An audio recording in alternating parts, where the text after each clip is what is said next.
What's going on, everybody? Welcome in, welcome in. We are reading the two most important chapters of this book today, and we only got one chapter left. Yep. And if it's a little noisy or windy chat, it's because I'm in my garage and it's hot as fuck. So yeah, without any further ado, let's dive in. Chapter 16, The Chamber of Secrets.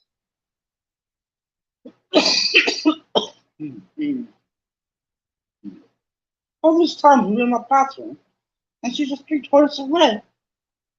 Rourke said Ron bitterly at breakfast the next day. And we could have asked her, and now it had been hard enough trying to look for spiders.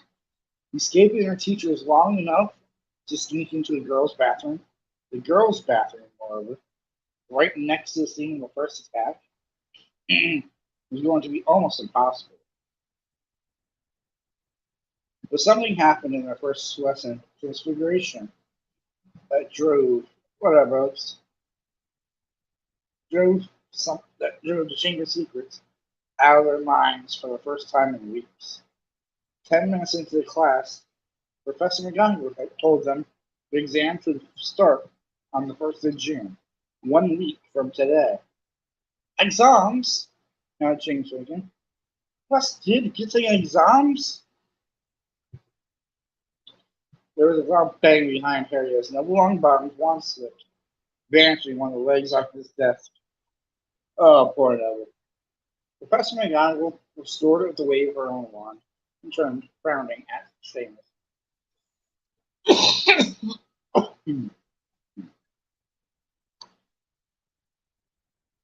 The whole point of keeping the school open at this time is for you to receive your education, she said sternly. The exams will therefore take place as usual, and I trust you are all studying hard. Studying hard. It had never occurred to Harry that there would be exams for the castle estate. There was a great deal of mutinous muttering around the room, which Professor McGonagall scowl even more darkly.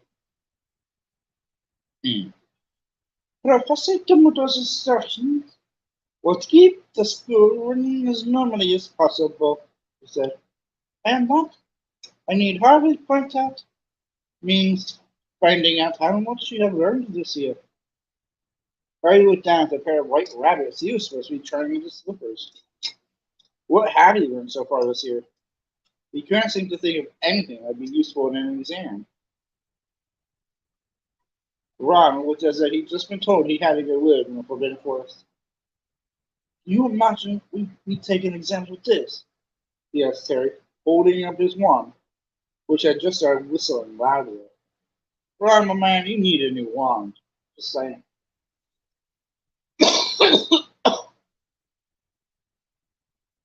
3 days before their first exam, Professor McGonagall made another announcement at breakfast.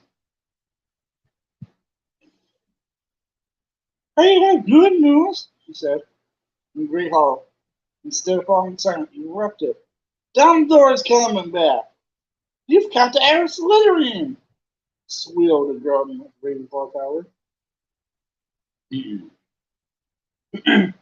Quidditch matches are back on, roared Wood excitedly.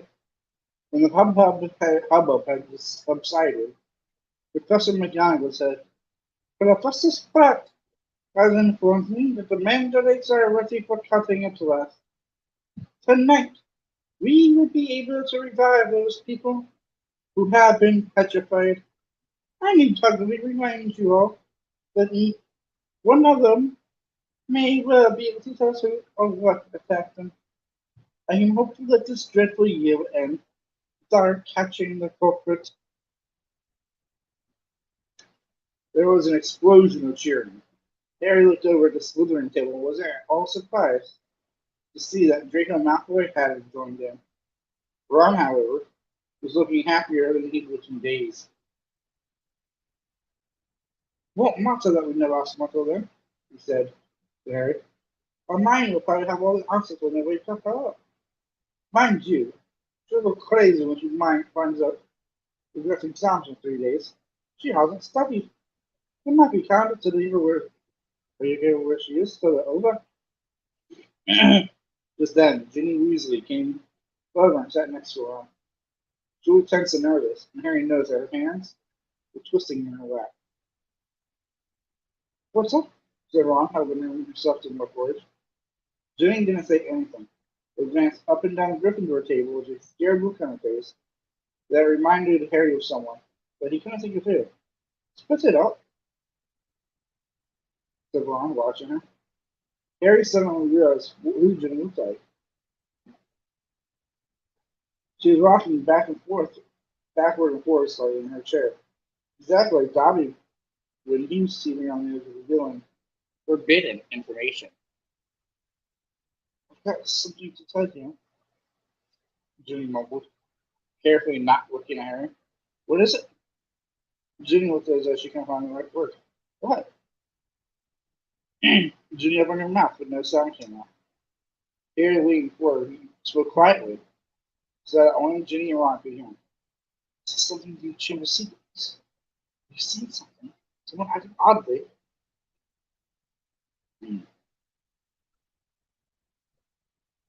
Ginny drew a deep breath, and, at that precise moment, Percy Weasley appeared tired and wan.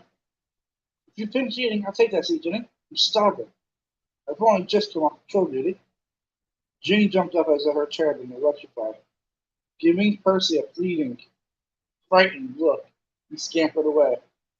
Percy sat down and grabbed a mug from the center of the table. Percy, he's about to tell something important. Halfway through a gulp of tea, Percy choked. What sort of thing? I just asked her if she'd seen anything odd. She said, oh, that's nothing to do with the Chamber of Secrets, said Percy at once. What's up, welcome man, welcome man. How do you know? Said Ron, his eyes restless. Well, you must not. Ginny walked in on me the other day when I was at work. Never mind. Point is, she spotted me doing something I'm asked her not to mention it to anybody. I must say, did think she'd keep her word. It's nothing really. I just rather Harry had never seen Percy so comfortable. What were you doing, Pussy? The word going. Go on. We won't laugh. Tell us. Percy didn't smile back. Pass me the rolls, Harry. I'm starving. Harry knew the whole mystery might be solved tomorrow without their help, but he wasn't about to pass a chance with the murder that turned up. To his delight, it did. Mid-morning, when they were being led to history and magic by Gilderoy Lockhart. Lockhart, who had so often assured them that all danger had passed, only to be being proved wrong right away, was now wholeheartedly convinced that it was hardly worth the trouble to see them safely down the corridors. His hair wasn't as sleek as usual. It seemed he had been up almost most of the night, patrolling the fourth floor. Mark my words, he said, ushering them around the corner. The first words out of those pure petrified people's mouth would be, it was Hagrid. Frankly, I'm astounded. Plus, my confidence is always secured in there unless it necessary. I agree, sir, said Harry, making Ron drop his books in surprise. Thank you, Harry, said Lockhart graciously while they waited for a long line of comfortable staff. I mean, we teachers have been quite doing enough to be getting on with it. Start walking students to classes and standing guard all night. That's right, said Ron, catching on. Why don't you leave us here, sir? We've only got one more corridor to go. You know, Lizzie, I think I will, said Lockhart. I really should we prepare for my next class. And he hurried off. Past class, Ron sneered at him. Contos curved his hand more like they let the rest of Gryffindor straw ahead of them, then darted down a small passage and hurried off toward Moaning Myrtle's bathroom. But just as they were congratulating each other on their brilliant scheme, Potter, isn't it? What are you doing? It was Professor McGonagall, and her mouth was the thinnest of thin lines. We were going to go and see Hermione, said Ron. Said Harry. Ron and Hermione, Ron and Professor McGonagall both looked at him. Yeah, I got a little tongue tied there. It happens. We haven't seen her in ages, Professor. Harry went on, and hurriedly, treading on Ron's foot. And we thought we'd sneak into the hospital and, tell that the magic's are nearly ready and not to worry. But I guess Professor McGonagall was still staring at him, and for a moment there, Harry thought she was about to explode. But when she spoke, it was in a strangely croaky voice. Of course, she said, and Harry, amazed, saw a tear glistening in her beady eye. Of course, I must realize this has all been hardest on the friends of us who have been. I quite understand. Yes, Potter. Of course, you may visit the stranger. Hmm. I would inform Professor Finsbury you have gone. Tell Madame Pomfrey I have given my permission. Harry and Ron walked away, hardly daring to believe that they had avoided detention. As they turned the corner, they distinctly heard Professor McGonagall blow her nose. That, said Harry, Ron favorably, is the best story you've ever come up with. They had no choice now but to go see the hospital and tell Madame Pomfrey that they had Professor McGonagall's permission to visit Hermione. Madame Pomfrey let them in, but reluctantly. It's just no point talking to a petrified person, she said. And they had to admit that she had a point when they were taking their seats next to Hermione. It was plain that Hermione didn't have the faintest inkling that she had visitors, and that she might just as well tell her bedside cabinet not to worry for all the good it would do. What if she did see anything to get tapped there, though? Looking at her sadly at Hermione's rigid face. Because if he sneaked up on them and talked, no one would ever know. But Ron wasn't looking at Hermione's face. He was more interested in her right hand. The leg clenched on top of her blanket. Bending closer, he saw that a piece of paper was crunched inside her fist. Making sure that Ron Pomfrey was nowhere near, he pointed this out to Ron. Trying to get to help, Ron whispered, shifting his chair so that he blocked Harry from Madame Pomfrey's view. It was no easy task. Hermione's hand was clamped so tightly around the paper that Harry was sure he was going to tear it. While Ron kept watching, he tugged and twisted, and at last, after several tense minutes, the paper came free. It was a page torn from a very old library book. Harry smoothed it out eagerly and gleaned, alarmingly close to read it too, of the many fearsome beasts and monsters that roam over the land, that roam our land. There is none more curious or more deadly than the basilisk, known also as the king of serpents, the snake, which may reach gigantic size and live many hundreds of years, is born from a chicken's egg hatched beneath a toad. Its method of killing are most wondrous. Far aside from its deadly and venomous fangs, the basilisk has a murderous stare, and all who are fixed with it, the beam of its eye, shall suffer instant death. Spectres flee before the basilisk, for it is their mortal enemy,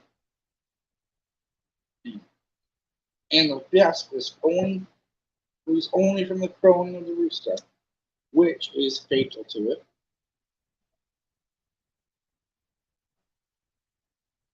And beneath this, a single word has been written, and then a hand Harry recognizes Hermione's. Pipes. It was as though somebody had just flipped a light on him in his brain. Wow, this is it. This is the answer. The monster in the chamber seems to have basilisk, a giant serpent. That's what I've been hearing that voice all over the place. Nobody else heard it. Because I didn't understand parcel tongue. Harry looked up at the beds around him. The fastest kills people by looking at them, but no one's died because no one's looked it straight in the eye. Colin saw through his camera. The basilisk burned up all the film inside it. The column just got petrified.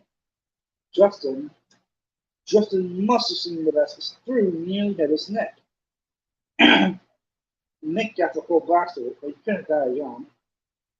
And Hermione and Ravenclaw creepers were finally with the meal next to them.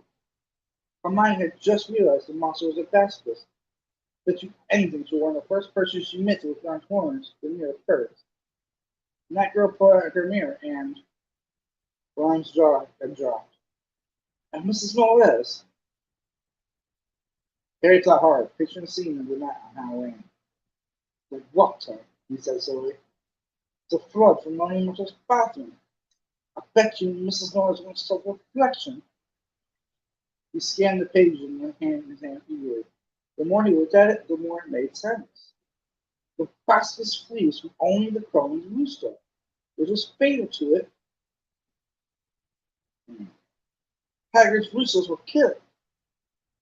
Ever Slytherin didn't want anyone near the castle once the chamber was open. Spiders flee before the basilisk. It all fits. So how's the basilisk be getting around? Giant snipe. Someone would have seen it. There you go. We're playing at the word in my head scribbled at the front of the page. Pipes. Pipes, one. Been using the plumbing. I've been hearing the voices inside the walls.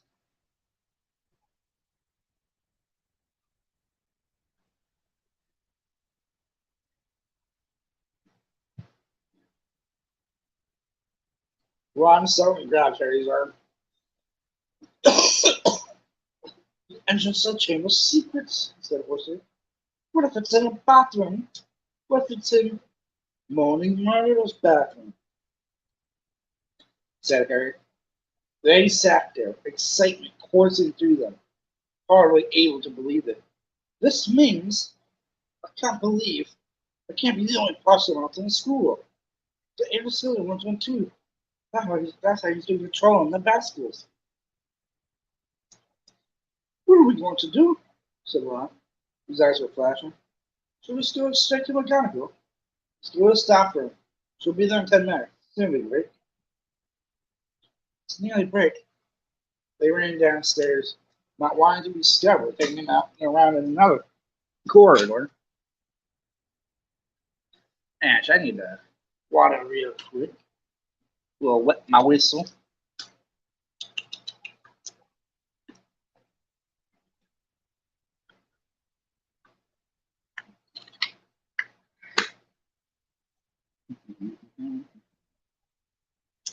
So hot out here in Florida, y'all. Glad I didn't know your name was Cole.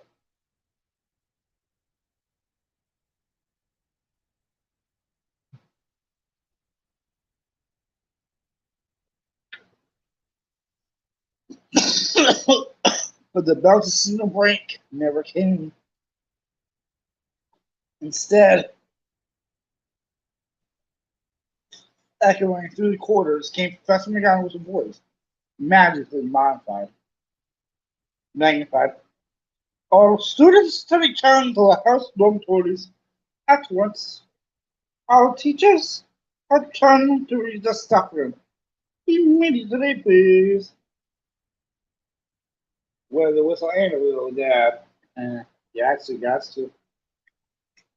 It helps me do the voices a little bit.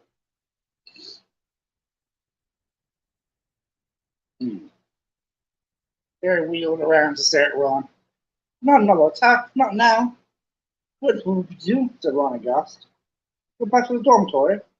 No, said Harry, glancing around. There was an ugly sort of wardrobe to his left, full of teachers' clothes. And here, let's hear what it's all about. Then we can tell them what we found out. They hid themselves inside it, listening to the rumble of hundreds of people moving overhead, and the staff room door banging open from between the musty folds of the cloaks. They watched the teachers split filtering into the room. Some of them were looking puzzled, others downright scared. Then Professor McGonagall came and arrived. It has happened, she told the silent faculty. The student has been taken by the monster right into the chamber itself. Hmm. Professor Flitwick let out a squeal. Professor Spratt clapped her hands over her mouth. Snape gripped the back of the chair very hard and said, "How can we be sure?"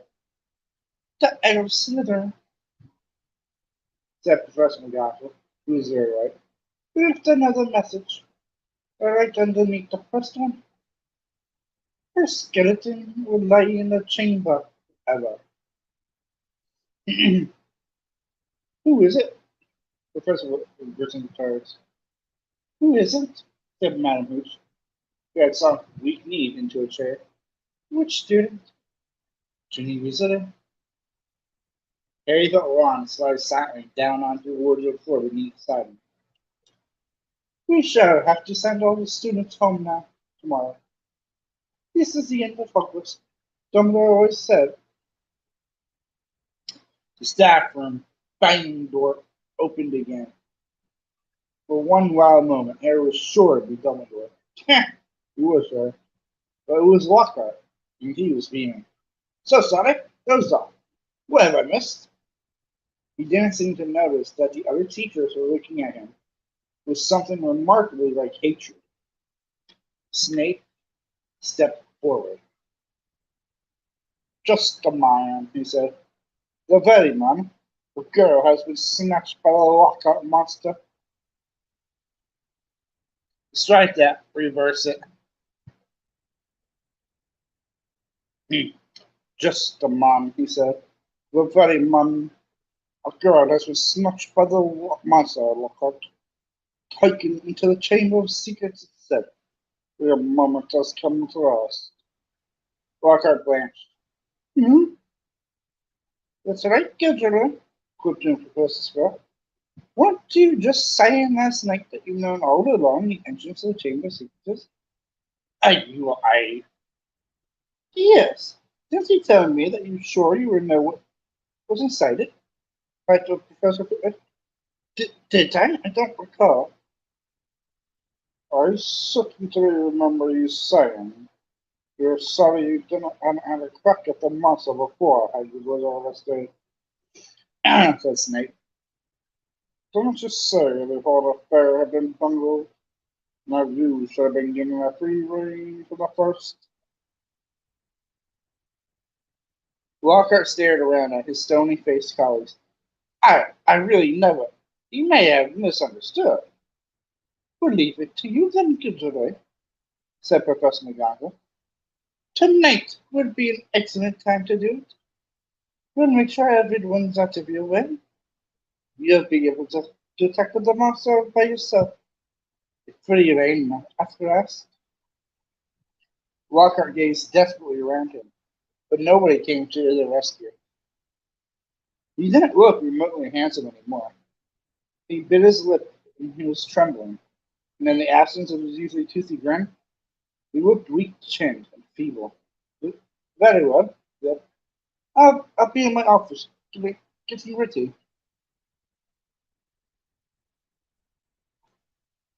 And he left the room. "Right," said Professor McGonagall, whose nostrils were flared. "Let's get him out from under our feet. The heads of classes should go and inform their students what has happened.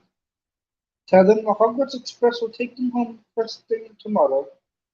Will the rest of you please make sure no other students are left out to dormitories? Have been left outside their dormitories?" The teachers rose and left, one by one.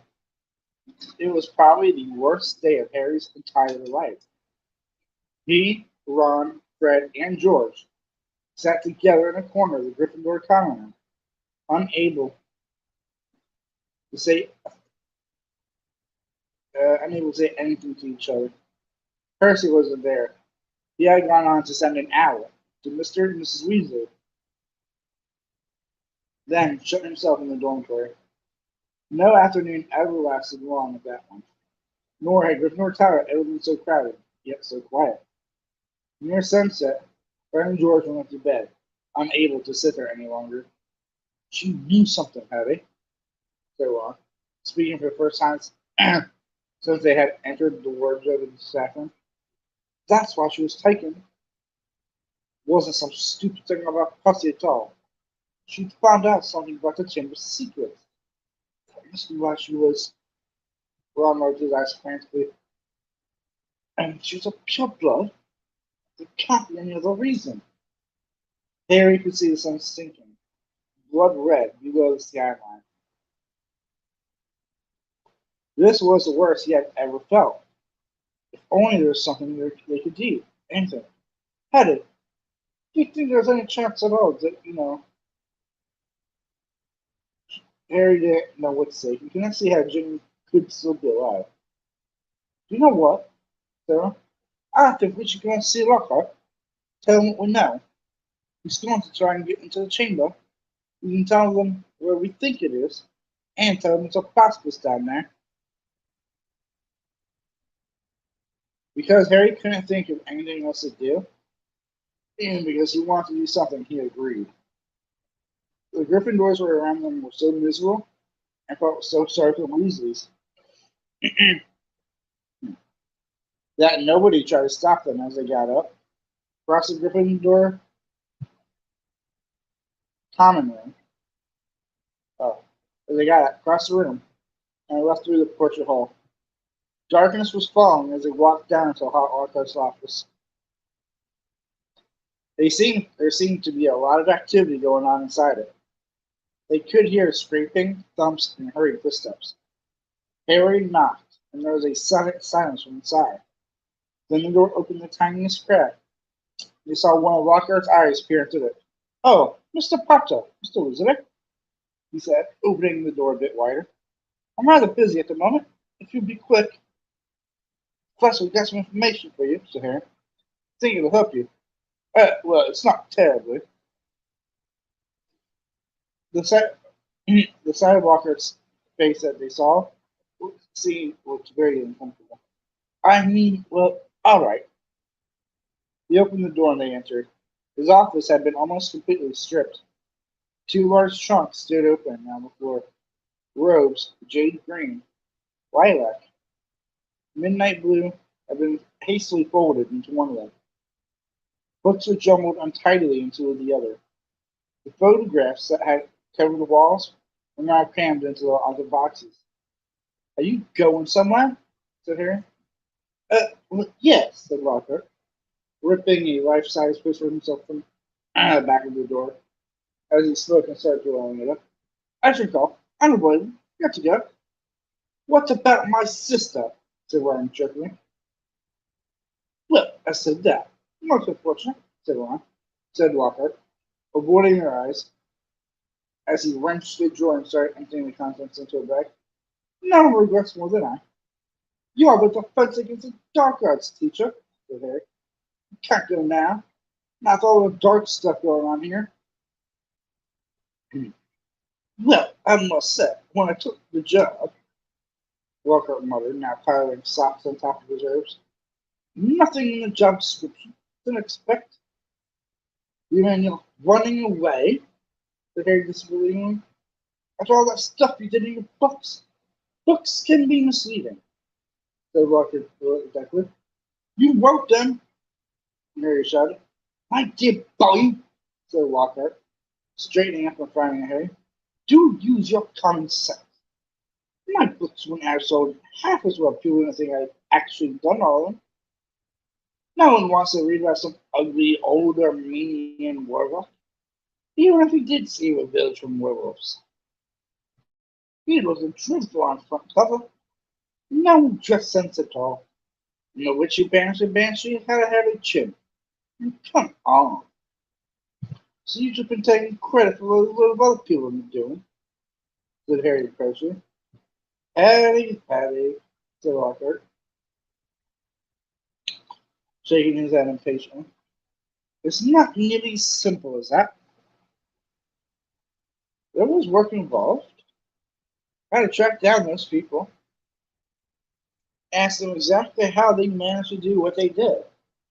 Then I had to put a charm on them. so they wouldn't remember doing it.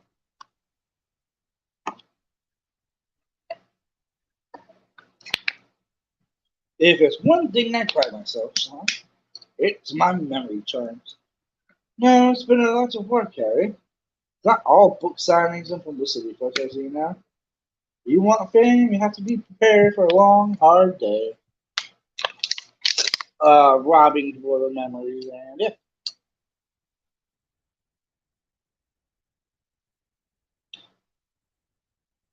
You want fame, you have to be prepared for a long, hard slog. He banged the lids of his trunk shut and locked them. Let's see. Think that's everything. Yes, only one thing left. He pulled out his wand and turned to them. Awfully sorry, boys. I'll have to put a memory charm on you now. Can't have you blabbing my secrets all over the place. I'd never sell another book. Harry reached his wand just in time. Walker had barely just raised his when Harry bellowed, Expelliarmus! Walker was blasted backward, falling over his trunk. His wand flew through high in the air. Ron caught it and flung it out of the open window. Shouldn't have let Professor Snape teach us that one. Sure have let Professor Snape teach us that one, said Harry furiously, kicking Lockhart's trunk aside. Lockhart was looking up at him, feeble once more. Harry was still pointing his wand at him. What do you want me to do? I don't know where the Chamber of Secrets is. There's nothing I can do. You're in luck, said Harry, forcing Lockhart to his feet at one point. Up, bitch! Get up! I say get up, Lockhart! Get up! I said up! Oh, I'm sorry. I'm just thinking of Harry as like you mafia dealer. Boy, you best follow me to the Chamber of Secrets.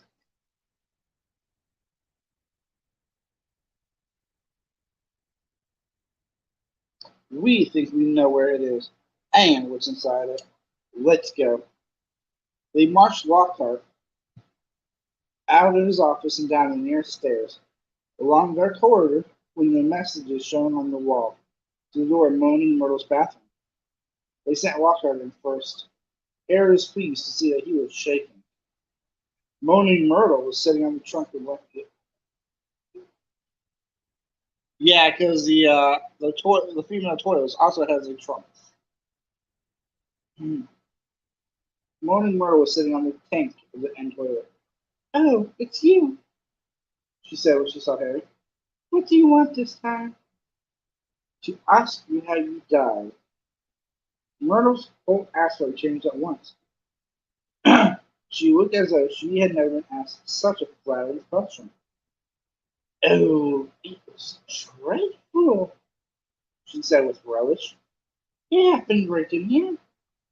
I died in this very stall. I remember it so well. I'd hidden because all the Hornby was teasing me about my glasses. The door was locked and I was crying. And then I heard somebody come in. He said something funny, different language. I think it must have been. Anyways, what really got me was that it was a boy speaking. So I unlocked the door to tell him to get away and use his own toilet. And then, Myrtle swallowed importantly, her face shining. I died. How? Said Harry. No idea, said Myrtle in hushed tones. Hmm. I just remember seeing a pair of great big yellow eyes. My whole body sort of seized up, and then I was floating away. So dreamily at Harry. And then I came back again. I was determined to hunt our Hornby, you see. Oh, she was sorry she'd never left the light classes. What exactly did you see? Somewhere there, said Myrtle, pointing vaguely toward the sink in front of the toilet. Harry whispered,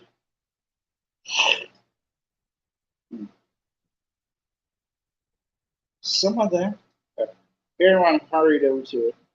Lockhart was standing well back, a look of utter terror on his face. It looked like an ordinary sink.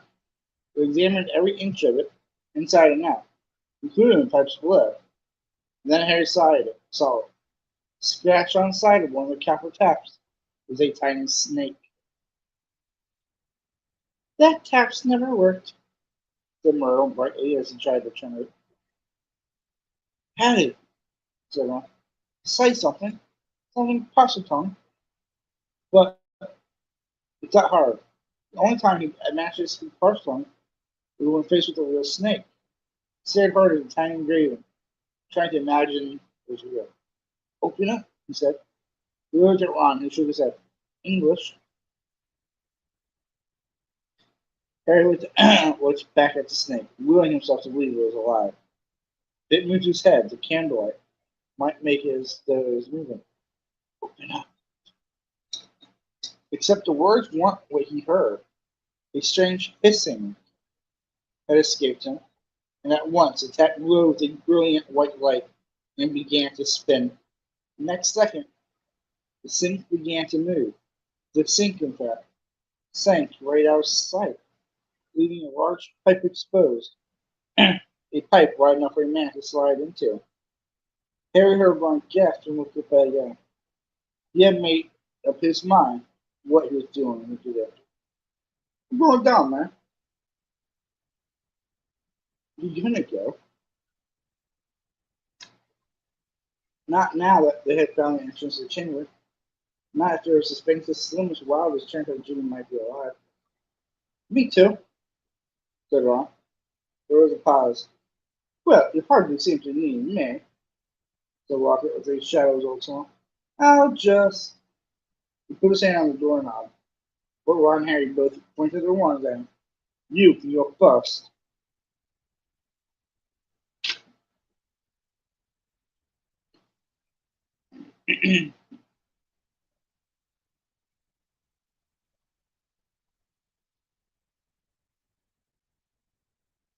White face and wandless, Lockhart approached the opening. Boys, he said, his voice feeble. Boys, what good will it do?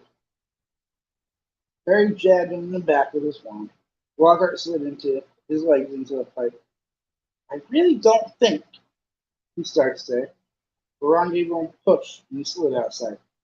Harry followed quickly. He lowered himself slowly into the pipe, then let go. It was like rushing down an endless, slimy, dark slide. He could see more pipes branching off in all directions, but none as large as theirs, which twisted and turned, sloping steeply downward. He knew that he was feeling deeper below the school than ever the dungeons, and even the dungeons. Behind him, he could hear Ron, thudding slightly at the curbs. Then, just as he began to worry about what would happen, beneath the ground, the pipe leveled out, and he shot out of the end of it with a wet thud, landing on the damp floor of the dark stone tunnel large enough to stand in. Lockhart was getting to his feet a little ways away, covered in slime and white as a ghost.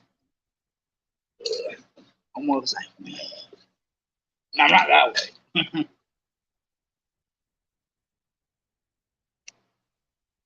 Could be. Ah, white as a ghost.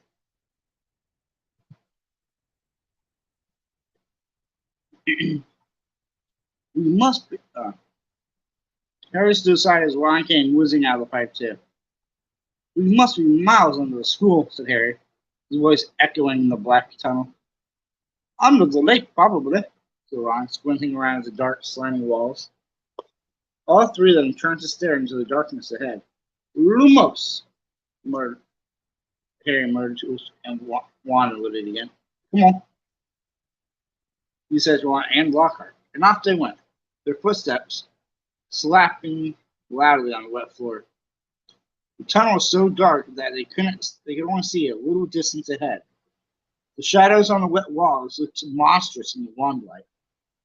Remember, Harry said quietly as they walked cautiously forward, any sign of movement, close your eyes right away. But the tunnel was quiet as a grave. and the first unexpected sound they heard was a crunch as Ron stepped over what used to be a rat's skull. Harry lowered his wand to look on the floor and saw that it was glittered with small animal bones. Trying very hard not to imagine what Ginny might look like if they found her, Harry led the way forward, around a dark bend in the tunnel. Harry, there's something up there, said Ron hoarsely, grabbing Harry's shoulder. They froze, watching. Harry could just see the outline of something huge and curved, lying right against the tunnel. It wasn't asleep. It was not moving. Maybe it's asleep, he breathed, glancing back at the other two. Lockhart's hand was pressed over his eyes. Harry turned back to look at the thing. His heart beating so fast. Very slowly, his eyes as narrow as he could make them, and still see. Harry dodged forward, his wand of light held high. The light slid over a gigantic snake's skin, for a vivid, poisonous green. One curled and emptied across the tunnel floor. The creature that shed it must have been 20 feet long at least. Now that actually reminds me of Let There Be Light, right? Now that actually reminds me of a scene of what was it?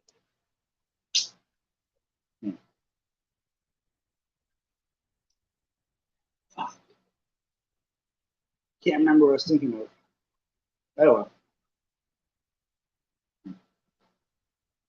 Maybe it's asleep.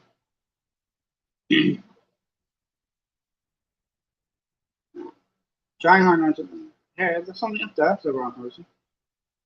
There's something heating alive in her. Maybe it's asleep, he breathed, glancing back at the other two. Lockhart's hands were pressed over his eyes. Harry turned back to look at the thing. His eyes were burning. His heart beating so fast it hurt. Very slowly, his eyes as narrow as he could make them still see. Oh, wait, hold on. The light slid over to him. The creature that must have shed it must have been at least 20 feet long. Run, said Ron weakly.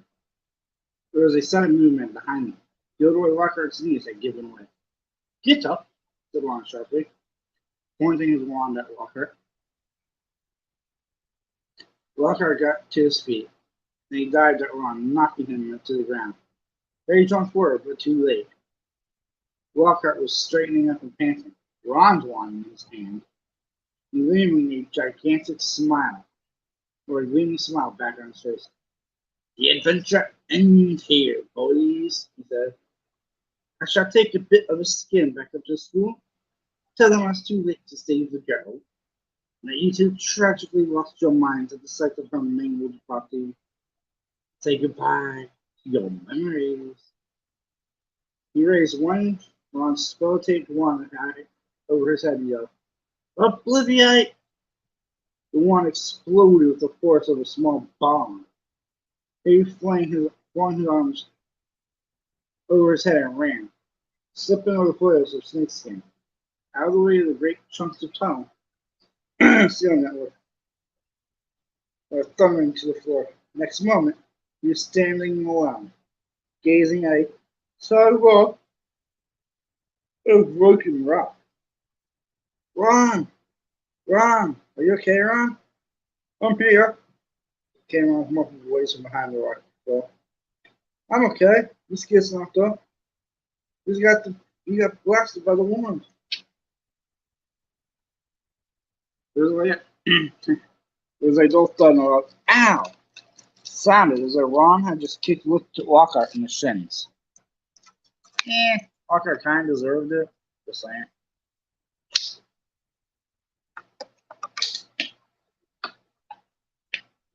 Yeah, lightheaded while I was reading.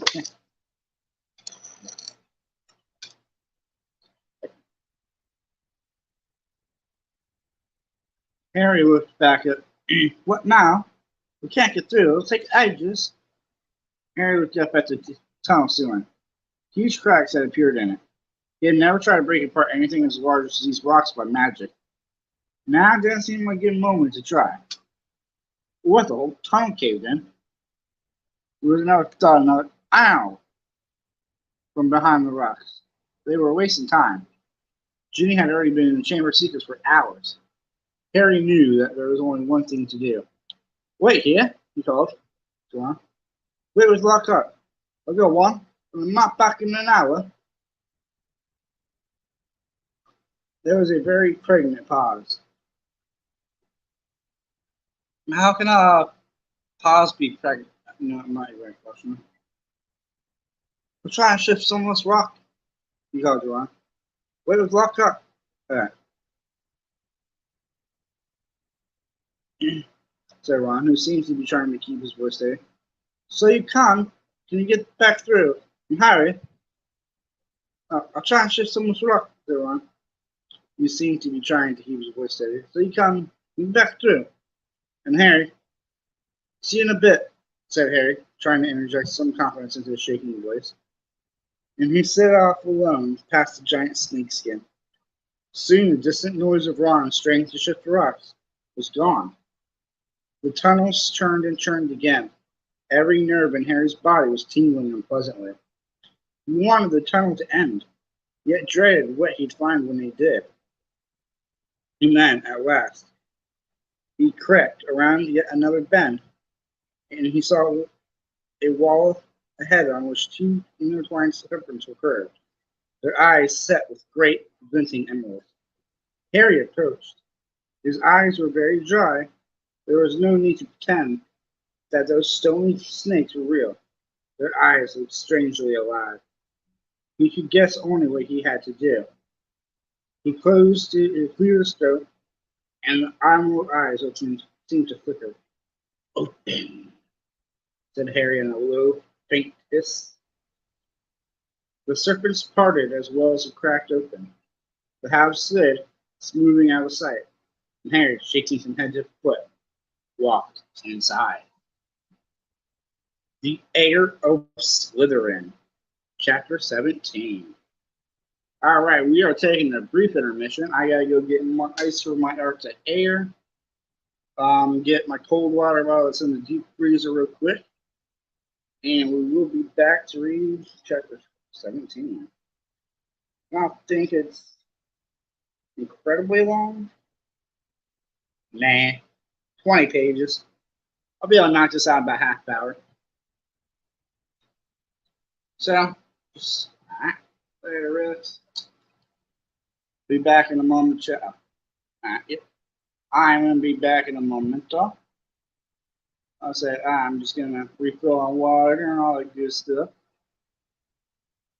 Where's my, yeah.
Hey, welcome to the stream. We just joined, and we are back for chapter 16. or I'm sorry, 17. Chapter 17. The Heir of Slytherin. You know what? We'll take a small dab real quick, because this is going to be a really good fucking chapter. I want to be stoned while I read it.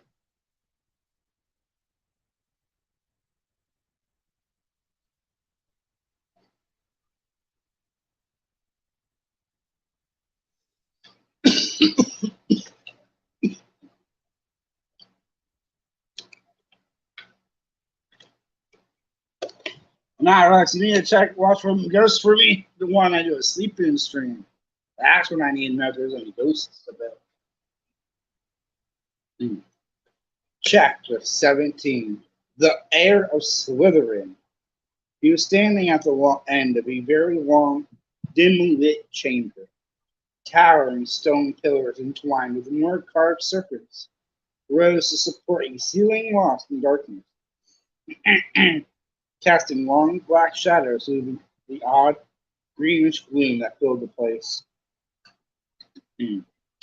His heart beating very fast, Harry stood listening to the chilled silence.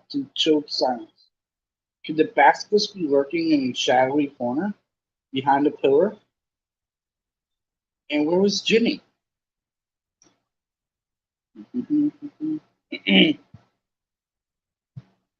He pulled out his wand and moved forward between the serpentine columns. Alright, so I am kind of curious. So, say there's something you cast like Lumos, can you also cast Expelliarmus while you're can you cast Disarming Charm while you're still having the wand lit? Or would the wand go out of light as you're disarming your opponent? Like, how would that work? Oh well.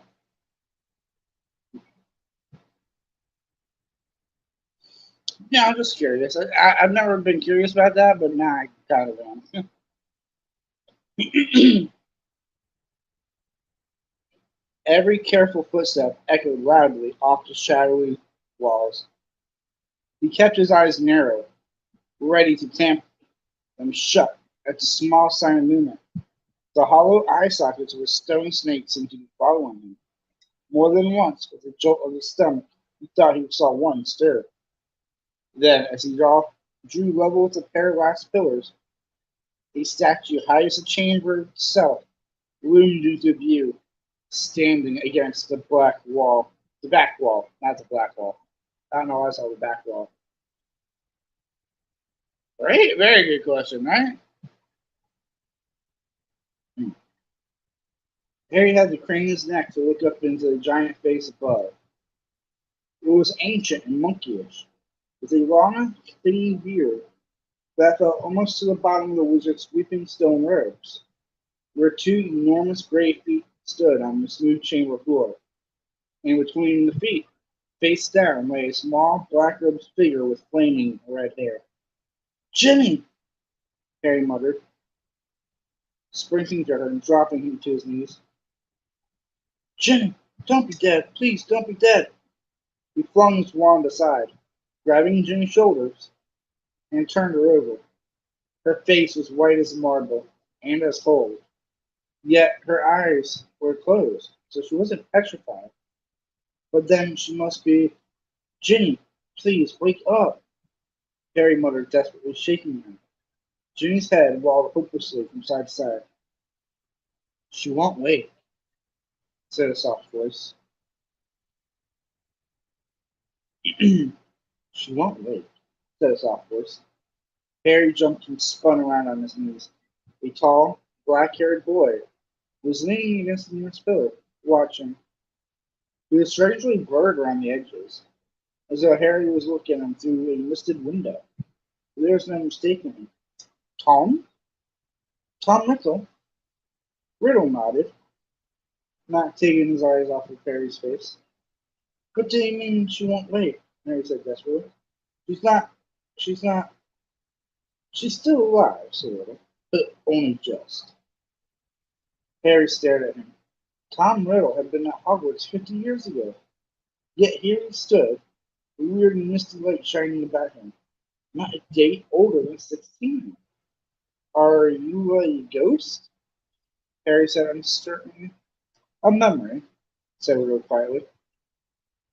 "Hmm. Preserved in the diary for 50 years. He pointed toward the floor near the statue giantess. Lying open, there was a lined wolf black diary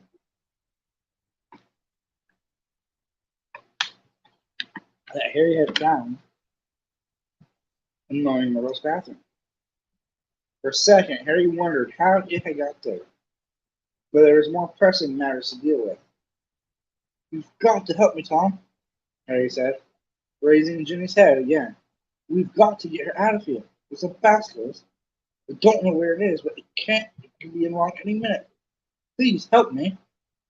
Riddle didn't move. Harry, sweating, managed to hoist Ginny half off the floor and bent to pick up his wand again. But his wand had gone. Did you see? He looked up. Riddle was still watching him, twirling Harry's wand between his long fingers. Thanks, said Harry, stretching out for his comfort. A smile curled the corner of Riddle's mouth. He continued to stare at Harry, twirling the wand idly. Listen, said Harry urgently, his knees sagging with Ginny's dead weight. We've got to go. If the basilisk comes, it won't come until it's called, said Riddle calmly. Harry lowered Ginny back onto the floor, unable to hold her up any longer. What do you mean? He said. Look, give me my wand. I might need it. Riddle smiled proudly. You won't be needing it. Hey, welcome in. Hey, just joined. Harry stared at him. What do you mean I won't be? I've waited a long time for this, Harry Potter, said Riddle, for the chance to see you, to speak to you. Look, said Harry, losing patience. I don't think you get it. We're in the Chamber of Secrets. We can talk later. We're going to talk now, said Riddle, still smiling broadly, and he pocketed Harry's wand. Harry stared at him. There was something very funny going on here. How did Ginny get like this? Well, that's an interesting question, said Riddle pleasantly, and quite a long story. I suppose the real reason Ginny loses like this is because she opened up her heart and spilled all her secrets to an invisible stranger. What are you talking about? The diary, said Riddle. My diary. Little Ginny's been writing in it for months and months, telling me her pitiful worries and woes, how her brothers tease her, how she had to come to school second-hand robes and books, how, Riddle's eyes glinted, how she didn't think things good, great Harry Potter would ever like her. All the time he spoke, Riddle's eyes never left Harry's face. There was an almost angry look in them. It's very boring, having to listen to a silly little child and a 11-year-old girl, you know. But I was patient. I was fair. I was sympathetic. I was kind. Jimmy simply loved me. No one ever understood me like you, Tom. I'm so glad I got this diary to confide in. It's like having a friend I can carry around in my pocket. Riddle laughed. A quiet, cold laugh. I didn't see him. It made the hair stand up on the back of Harry's neck. If I may say so myself, Harry, I've always been able to charm the people I needed. So Ginny poured out her soul to me, and her soul happened to be exactly what I wanted. I grew stronger and stronger on a diet of her deepest fears, her deepest secrets. I grew powerful, far more powerful than little Miss Weasley. Powerful enough to start feeding Mrs. Weasley a few of my secrets. to start pouring a little my soul back into her. What do you mean? Said Harry, his mouth had gone very dry. Haven't you guessed it yet, Harry Potter? Said Rilla softly. Ginny Weasley opened the Chamber of Secrets. She strangled your school roosters and dropped threatening messages on the wall.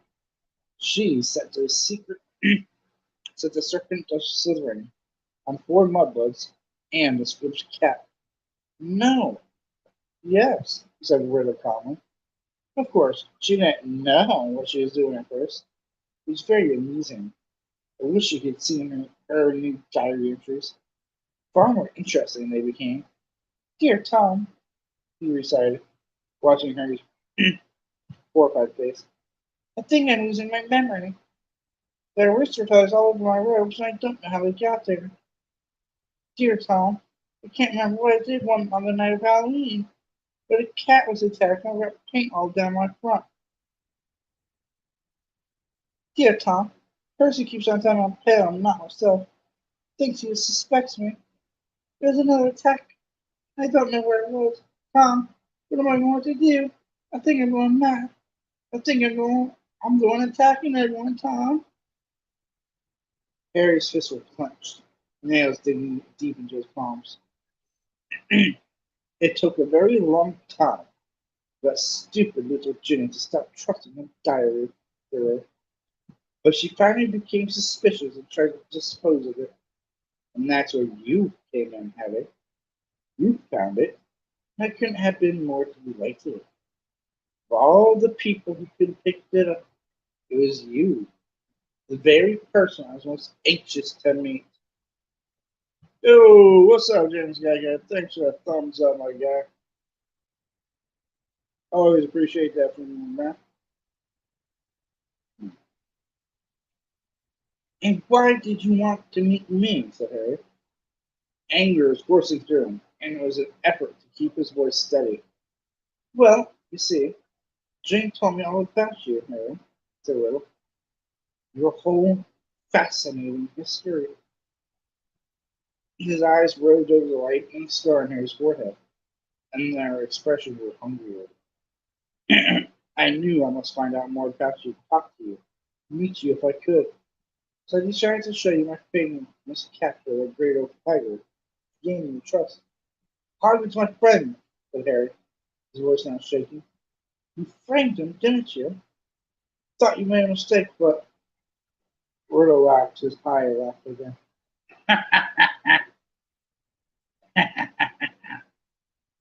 It was my word against Hagrid's, Harry. Well, you can imagine how it was old Armando Dippet. On the one hand, Tom Riddle, poor but brilliant, apparently just a brave school prefect, model student. On the other hand, big blundering Hagrid, in trouble every other week, trying to wear werewolf clubs under his bed. I know, I started stuttering there, chat. Sorry about that. Sneaking onto the forbidden forest was of trolls. But I admit, even I was surprised how well the plan worked. I thought someone must realize that Harry couldn't possibly be the heir to Slytherin. Taking me 5 whole years to find out everything I could about the Chamber of Secrets and discover the entrance. As though Hagrid had the brains or the power. Only the Transfiguration teacher, Dumbledore. Whoop, shout out to Dumbledore. Seemed to think Hagrid was innocent. People swayed Dippet to keep Hagrid on and train him as gamekeeper. Yes, I think Dumbledore might have guessed. Dumbledore never seemed to like me as much as the other teachers did. I bet Dumbledore saw right through you, said Harry, his teeth grated. Well, he certainly kept an annoyingly close watch on me after Hagrid was expelled, said Riddle carelessly. I knew it wouldn't be safe to open the chamber again while I was still at school, but I wasn't going to waste those long years I spent searching for it. I decided to leave behind a diary, preserving my 16-year-old self in its pages, so that one day, with luck, I'd be able to leave another in my footsteps and finish Salazar Slytherin's noble work. Well, you haven't finished it, said Harry triumphantly. No one's died this time, not even the cat. In a few hours, the magic drop will be ready. Everyone who's pitch bright will be right again. Haven't I told you? Said Will quietly. But killing Muppets doesn't matter to me anymore. For many months now, my new target has been you. Harry stared at him. Imagine how angry I was when the next time my diary was opened. It was Ginny who had was writing to me, not you. She saw you with the diaries and panicked. What if you found out how to work it? I repeated all her secrets to you. What if, even worse, I told you who'd been strangling mistress? So the foolish little brat went into the dormitory was disordered and stole it back. I knew what I must do. It was clear to me that you were on the trail with Fluent there. From everything Ginny had told me about you, I knew you'd do anything to solve the mystery, particularly if one of your best friends was attacked. And Ginny told me that the whole school buzzing because it's too personal to me. So I made Ginny write her own farewell on the wall and come down here to wait. She struggled and cried and became very boring. But there isn't much life left in her. She put too much into the diary, into me. Enough to let me leave its pages at last. I've been waiting for you to appear since we arrived. I knew you'd come. I have many questions for you, Harry Potter. Like what? Harry spat, fist still clenched. There's a truck behind me real quick. I'm just gonna mute the microphone.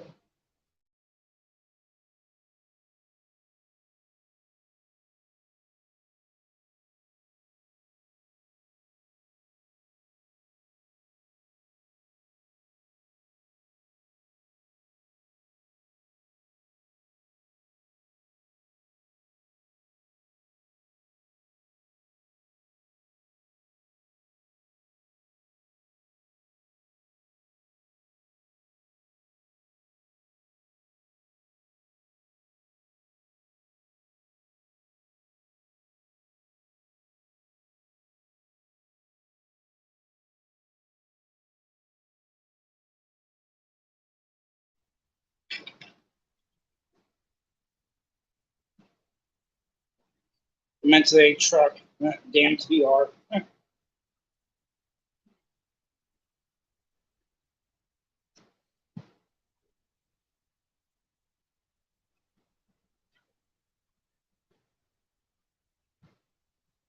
Lost my spot check. Sorry about that.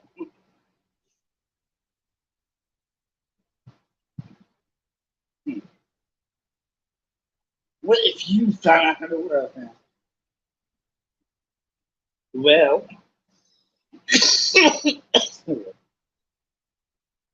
I have many questions for you, Harry Potter. Like what?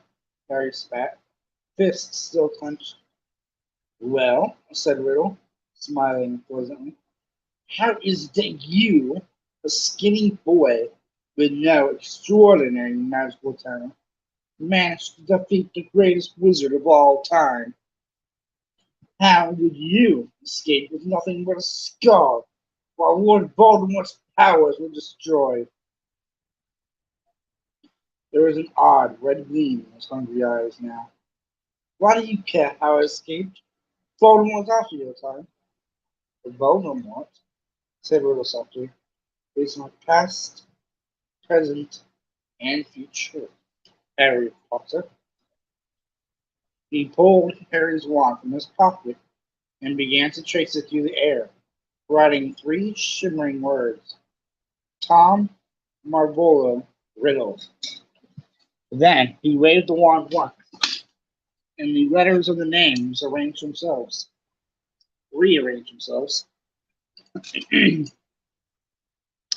I am Lord Voldemort.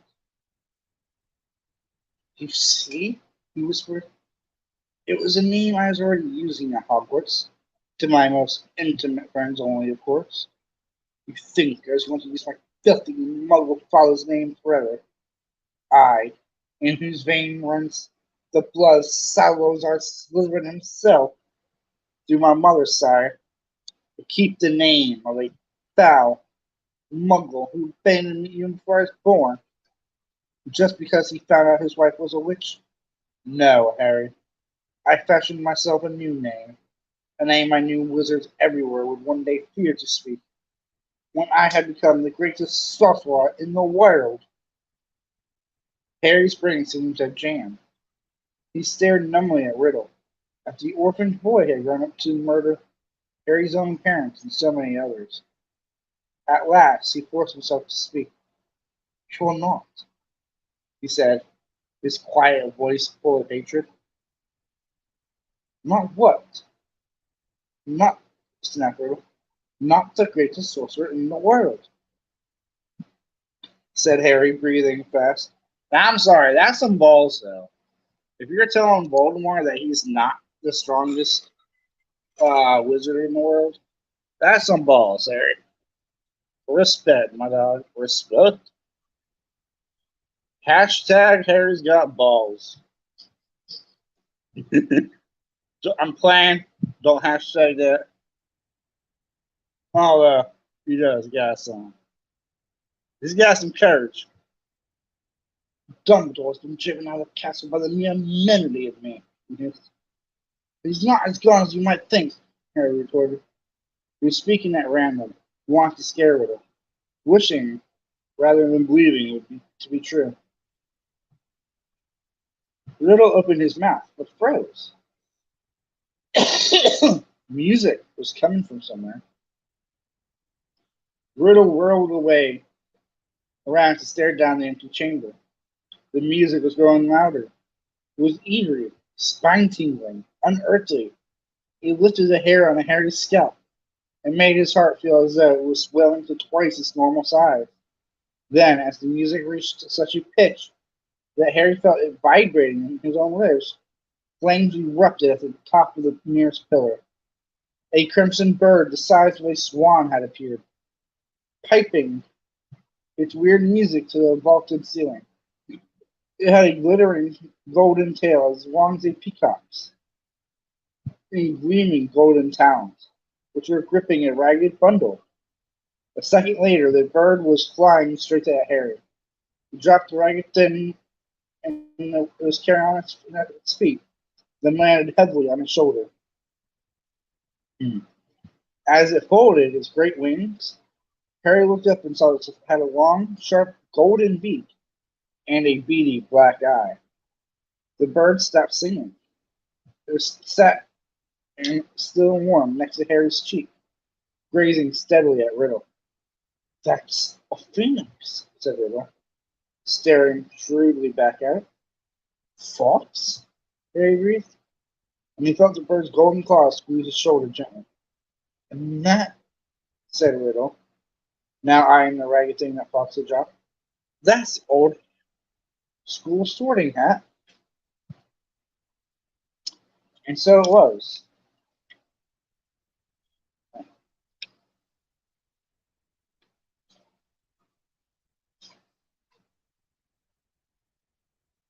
10 more pages. We got this. Patched, frayed, and dirty, the hat lay motionless at Harry's feet. Riddle began to laugh again. He laughed so hard the dark chamber rang with it, as though 10 riddles were laughing at once. "This is what Dumbledore sends as defender? A songboard and an old hat? Do you feel brave, Harry Potter? Do you feel safe now?" Harry didn't answer. He might not see what use Fox or Sorting Hat were, but he was no longer alone, and he waited for it to stop laughing with his courage mounting.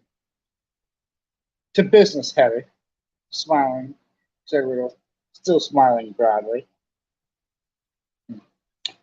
"Twice in your past, in my future, we have met, and twice I have failed to kill you.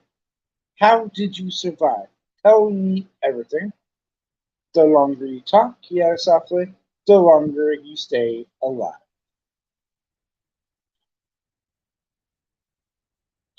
Harry was thinking fast, weighing his chances. Riddle had the wand. He, Harry, and Fox in the sorting hat, neither of which would make it be good in a duel. Who's bad, all right? The longer Riddle stood there, the more life was dwindling out of Jimmy. And in the meantime, Harry noticed suddenly Riddle's outline was becoming clearer, more solid. It had to be the fight between him and Riddle, better sooner than later. No one knows why you lost your powers the way you attacked me. When you attacked me, I don't know myself, but I know why you couldn't kill me. Because my mother died to save me. My common muggle-born mother, he added, shaking with suppressed rage. She stopped you killing me. I've seen the real you. I saw you last year. You're a wreck. You're barely alive. That's where all your power got you. You're in hiding. You foul. You ugly. I'm sorry, you're ugly. You're foul. Riddle's face contorted. Then he forced it into an awful smile.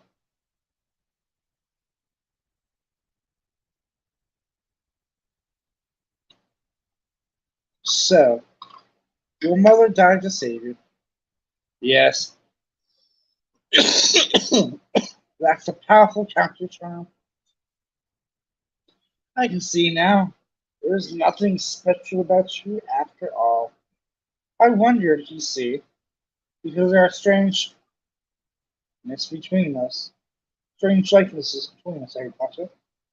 Even you must have noticed. Both half-bloods, orphans raised by muggles, probably the only two partial mouths to come to Hogwarts. Since the great Salazar Slytherin himself. We even looked something alike.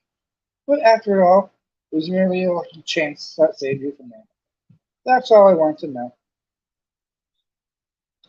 Harry stood tense, waiting for Riddle to raise his hand wand. But Riddle's twisted smile was widening again. Now, Harry, I'm going to teach you a little lesson. Let's smash the powers of Lord Voldemort, heir of Salazar Slytherin, against the famous Harry Potter, and the best weapons Dumbledore can give him. He cast an amused eye over Fox in the sorting hat, then walked away. Harry, fear spreading up his one-numb legs, watched Riddle stop between the high pillars and look up into the stone faces Slytherin, high above him in the half darkness. Riddle opened his mouth wide and hissed, but Harry understood what he was saying. Speak to me, Slytherin. Greatest study Hogwarts for. Harry wheeled around to look up at the statue, Fox swaying out slightly on the shoulder. Slytherin's gigantic stone face was moving. Horror struck, Harry saw his mouth opening, wider and wider, to make a huge black hole. And something was stirring inside the statue's mouth. Something was slithering up its depths. Alright, and I know exactly what it is. It's that giant ass basilisk. And I have to go pee real quick. And because I have a feeling this thing's going to make me want to piss myself. Best, yeah. I better go use the bathroom real quick before I continue the scary part of the book.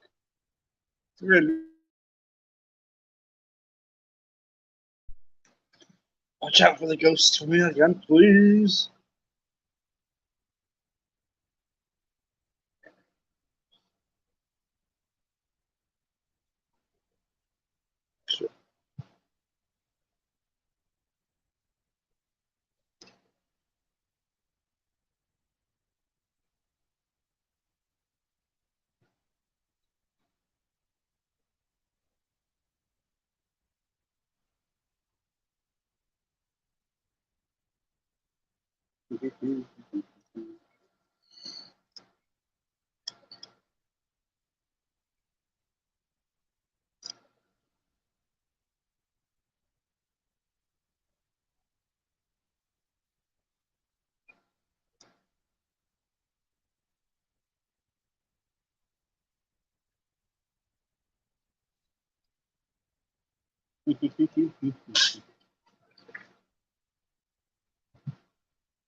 Oh shit.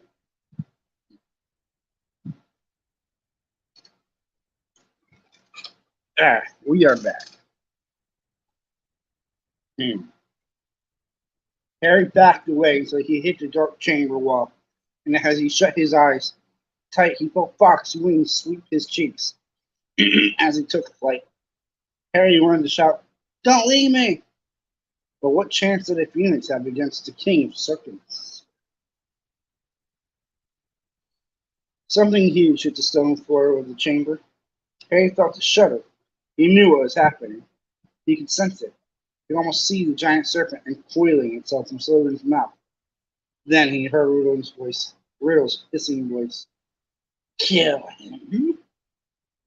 The basilisk was moving toward Harry. He could hear its heavy body slithering heavily across the dusty floor.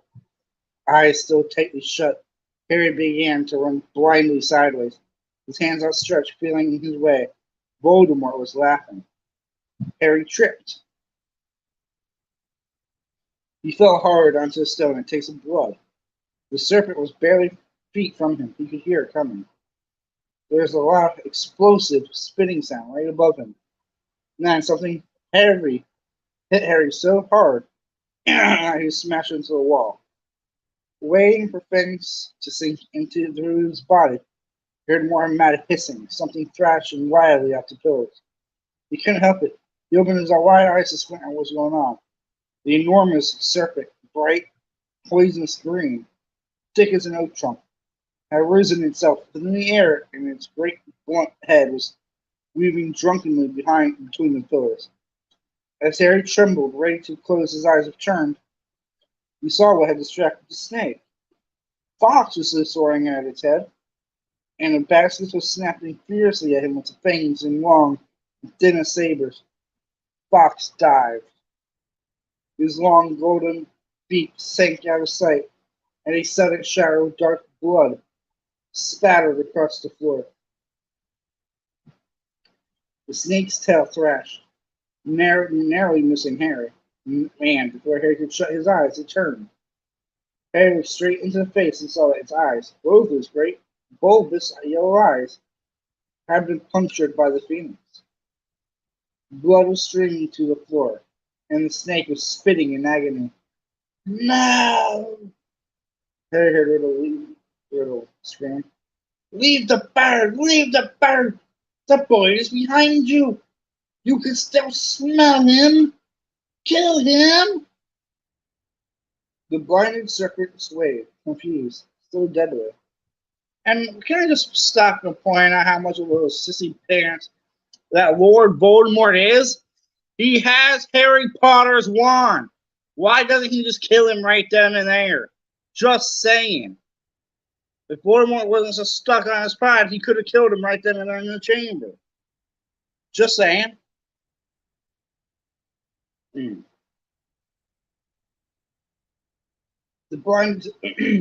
blind serpent swayed, confused, still deadly. Fox was circling his head, piping his ears stung, jabbing here and there at his scaly nose as the blood poured from his ruined eyes.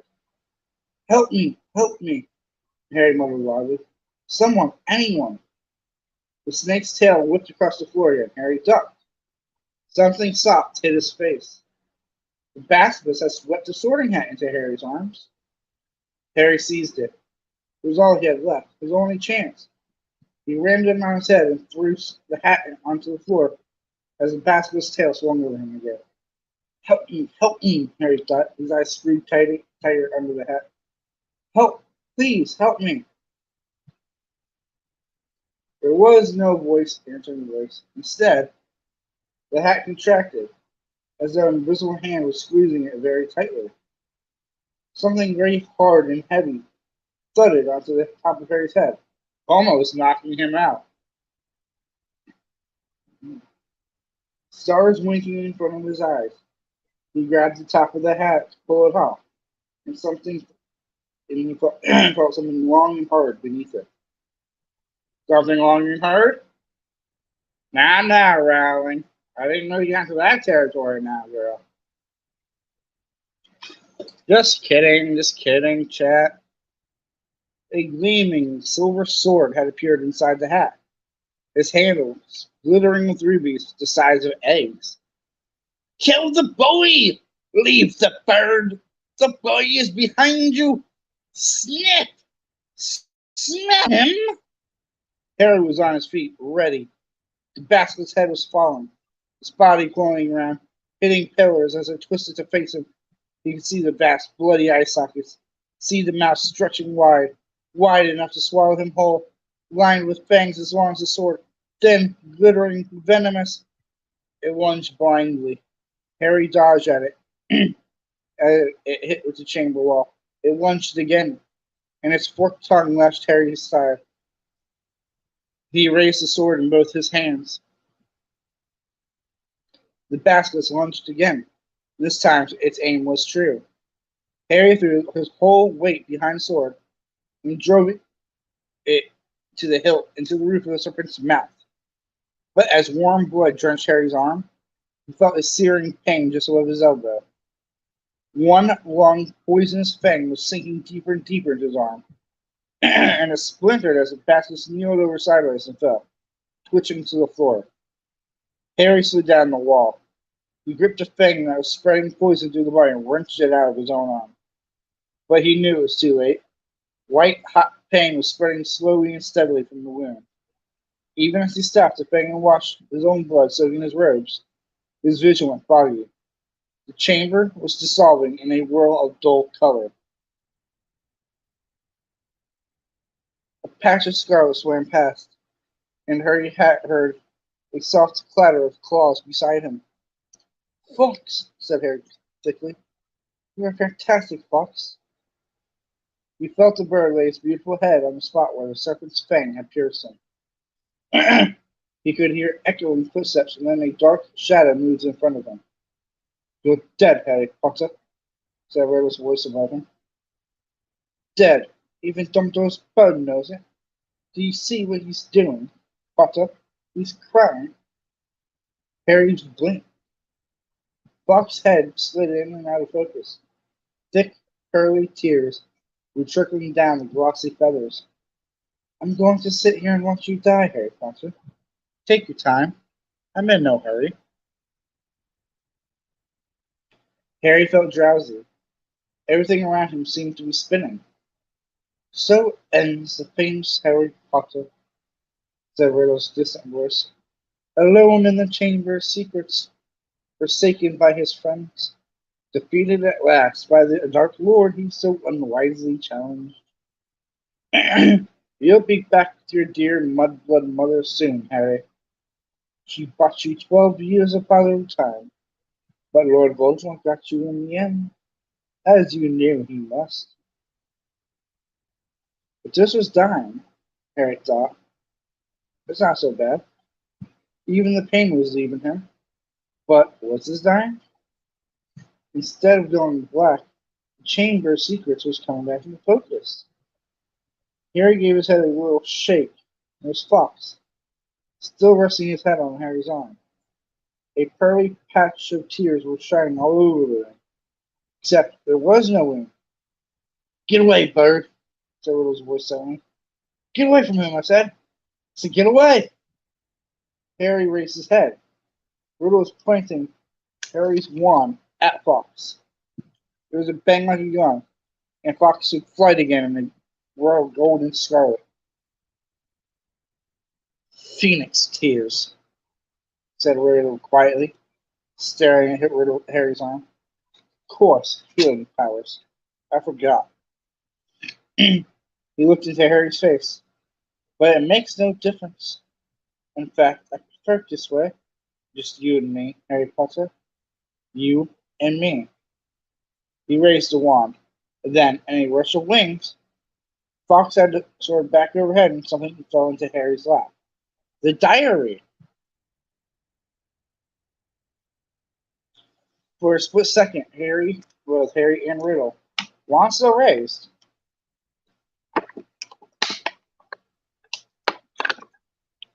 Then, without thinking, shit, got my book cut.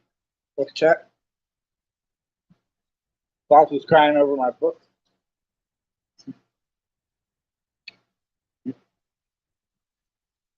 For a split second, both Harry and Riddle, wand still raised, stared at it. Then, without thinking, Harry, without considering, as though he had meant to do all along, seized the basilisk fang on the floor next to him and plunged it straight into the heart of the book. There was a long, dreadful, piercing scream. "Ah!" Ink spurted out of the diary in torrents, streaming over Harry's hands, flooding the floor. Riddle was writhing and twisting, screaming and flailing, and then he had gone. Harry's wand fell to the floor with a clatter, and there was silence. Silence, except for the steady drip drip of ink still oozing from the diary. The basilisk venom had burned a sizzling hole right through it. Shaking all over, Harry pulled himself up. His head was still spinning as though he'd just traveled miles by flue powder. Slowly, he gathered together his wand and sorting hat, and with a huge tug, retrieved the glittering sword from the roof of the basilisk's mouth. Then came a faint moan from the end of the Chamber of Secrets. Ginny was stirring. As Harry hurried toward her, she sat up. Her bemused eyes traveled from the huge form of the dead basilisk over Harry and his blood-soaked robes, then to the diary in his hand. She drew a great shuddering gasp, and tears began to pour down her face. "Harry!" Oh, Harry, I tried to tell you at breakfast, but I couldn't say it in front of Percy. It was me, Harry. But I swear, I didn't mean to. Riddle made me. He just took over, and how did you kill the thing? Where's Riddle? The last thing I remember is him coming out of the diary. It's all right, said Harry, holding up the diary and showing Ginny the thing home. Riddle's finished. Look, him and the basilisk. Come on, Ginny. Let's get out of here. I'm going to be expelled. Ginny wept as Harry helped her awkwardly to her feet. I've looked forward to coming to Hogwarts ever since Bill came, and I'll have to leave it. What will Mom and Dad say? Fox was waiting for him, however, hovering in the chamber entrance. Harry urged Ginny forward. They stepped over the motionless coil of the dead basilisk, through the echoing gloom, and back into the tunnel. Harry heard the stone doors close behind him with a soft hiss. After a few minutes' progress up the dark tunnel, the distant sound of a slowly shifting rock reached Harry's ears. Ron! Ginny's okay. I got her. Harry yelled, speeding up. He heard Ron give a strangled cheer, and they turned to the next bench to see his eager face staring through the sizable gap he had managed to make in the rock door. Ginny! Ginny! Ginny! Ron thrust his arm through the gap in the rock to pull her through first. You're alive! I don't believe it! What happened? How? Where did the bird come from? Fox had swooped through the gap after Ginny. These Dumbledores, said Harry, squeezing through himself. How come you've got a sword? Said Ron, gaping at the glittering weapon in Harry's hand. I'll explain when we get out of here, said Harry. So sideways glanced at Harry. At Ginny, who was crying harder than ever. But later, Harry said shortly. He didn't think it was a good idea to tell Ron yet who'd been opening the chamber. Not in front of Ginny, anyways. Where's Lockhart? Back there, said Ron, still looking puzzled, but jerking his head up the tunnel toward the pipe. He's in a bad way. Come and see. Led by Fox, whose wide scarlet wings emitted a soft golden glow in the darkness, they walked all the way back to the mouth of the pipe. Gilderoy Lockhart was sitting there, humming placidly to himself. His memory's gone, said Ron. The memory charm backfired. Hit him instead of us. Hasn't got a clue who he is, or where he is, or who we are. I told him to come away. He's a danger to himself. Lockhart peered good-naturedly up at them all. Hello, he said. That's a good place. This is, isn't it? Do you live here? No, said Ron, raising his eyebrows towards Harry. Harry bent down, looking up at the long, dark pipe. Have you thought about how we're going to get up here? Back up this, Harry said to Ron. Ron shook his head. The Fox the Phoenix had swooped past him. Harry was now floating in front of him, his beady eyes bright in the dark. He was waving his golden tail feathers. Harry looked uncertainly at him. He looks like you want him to grab hold. But you must you have before, said Ron, looking perplexed.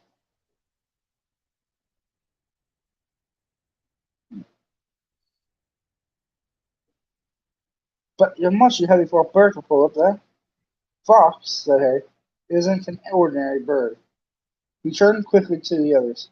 We've got to hold on to each other. Ginny, grab Ron's hand. Professor Lockhart, he means you. You hold Ginny's other hand. Harry tucked the sword and sword hat into his belt. Ron took hold of Harry's robes, and Harry reached out and took hold of Fox's strangely hot tail feathers. An extraordinary lightness seemed to spread through his whole body, and the next second, in a rush of wings, they were flying upward through the pipe. Harry could hear Lockhart dangling below him, saying, Amazing! Amazing! This is just like magic! Chill air was whipping through Harry's hair, And before he'd stop enjoying the ride, it was over. All four of them were hitting the floor of Myrtle's bathroom. And as Lockhart straightened his hat, the sink that hid the pipe was sliding back into place. Myrtle goggled at them. "We're alive," she said blankly to her. "There's no need to sound so disappointed," he said grimly, wiping flecks of blood and slime off his glasses. "Oh, well, I had just been thinking. If you had died, you'd have been welcome to share my toilet," said Myrtle, blushing silver. "Err," said Ron as they left the bathroom for the dark, deserted corridor outside. "Harry, I think Myrtle's grown fond of you. To our competition, Jimmy." The tears were still flooding silently down Jimmy's face. "When now?" said Ron, with an anxious look at Jimmy. Harry pointed. Fox was leading the way, glowing gold along the corridor. They strode after him, and moments later found themselves outside Professor McGonagall's office. Harry knocked and pushed the door open. And guess what, chat? My voice is worn out and tired. I was going to attempt to read the last chapter anyways. Your boy Dave was lightheaded, all that reading. Because as you all notice, I don't really take a breath when I read. It's like I read it all in one breath for the most part. But we will finish chapter 18 tomorrow, which means we will finish this book tomorrow. And we'll finally be able to return to that fucking scary ass book, It, when I'm not streaming Fortnite. That way we can get onto the Percy Jackson series or more turf books. Well, either way, we always appreciate you coming and hanging out, my dude. And yeah, tune in next time, everybody. Make sure you guys have that notification bell ring. And you will see this mug and y'all's next live stream. Daves-Raves out. Peace. Gotta have the essential weed smoke, on the way out. Well, D-Rex, how you doing, man?